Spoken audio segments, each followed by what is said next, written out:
बेतुकी बात है, और ऊपर से बारिशों का मौसम। क्यों सर, खंबे तो करंट लगता है। खंबे तो करंट ही लगता और वीजा लगता। यार दित्ते, मुझे एक बात बताओ, यहाँ बेकार क्यों बैठे हुए तुम? ऐसे मैं तेरे हक च गल की है, अल्लाह मैनू माफ करे। तुम ही मेरे हक च बोल। मैं खाम खा तुम्हारे हक में बोलूं, तुम मेरे हक में ना बोलो। लेकिन ये है कि बेकार बैठने से बेहतर है कुछ छोटी मोटी मजदूरी कर लिया करो। तुसी इत्थे की बर्तनां दी फैक्ट्री खोली? काम कर रहा हूँ, ये मजदूरी या बेवकूफ काम है? महल्ले च बैठे रहना, खतर दा सूट पा के बेवकूफ। 4 जमातां की पढ़ी तो सारी दुनिया नूं लैक लगदी ते। तो मेरा सेट है, ये सेट है, ये मोहल्ले का इलाका हमने ले रखा है, रेंट पे लिया हुआ है। यार तेरे किन्ने पैसे खर्च होए मेरे को ले निकले तो? मैं मेरा फड़ पाया बचपन जी फड़ पाता सी, बच्चों को सलेटियां खोंदा सी, मैं पूरी डायरी ली स्कूल दी। आपको पता है वैसे स्लेटियां इसके साथ जैसे बंटे होते हैं ना, खेला भी जाता था। मतलब स्लेटियां एक दूसरे से छीनी नहीं जाती थी, जीती जाती। तो ये स्कूल में जुआ खेलते थे। एक फजूल हरकत थी जो अगर लोग करते थे तो मैं भी करता। इसका ये मतलब नहीं कि बहुत अच्छी बात थी। डबियां भी खेलते थे, अखरोट भी, बंटे भी, पत्ते भी, ताश भी, और एक चीज होती है हेड एंड टेल, जिसको हम चंद अलफ कहते हैं, तारा, वो भी खेलता था। छोटा जिहा भाई सी अपने स्कूल च। दित्ते ने अपने जैसी फजूल, बेकार और लोफर बात की। मैं कोई गल करा ऐसा बंदा मौजूद नहीं होता इंज करन।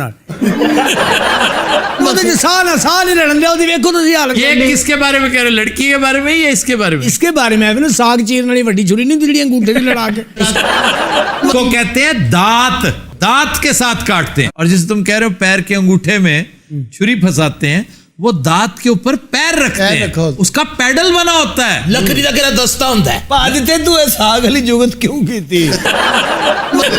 मैं कहना छोटी छोटी मीनिंग्स करता है बंदा, पढ़ गया है ना। तू को बेर दी जुगत कर ले, आग को मलोकां दी कर ले, को टाटरी दी कर ले। मलोकां दे बारे च भी सब लोग वध जानदा जे। इन्हें मलोक नूं कहने मौलिकीज। दित्ते के बुजुर्ग बंदर पौड़ी ला के दरख्त ते चढ़दे ने। यार देखो ना हमारा कितना टाइम जाया किया इस शख्स। कितना टाइम जाया किया? तू साइकिल किराए पे लेके आया? अच्छा, भाजते ने दुकान सिर्फ आडा लाने नहीं रखी और मेरे सामने आके बैठ जाता है। बाबा ने कॉल होना चाहिए। मैं कहता हूँ आज कौन है, नहीं तो क्या जिड्डा दा बग है।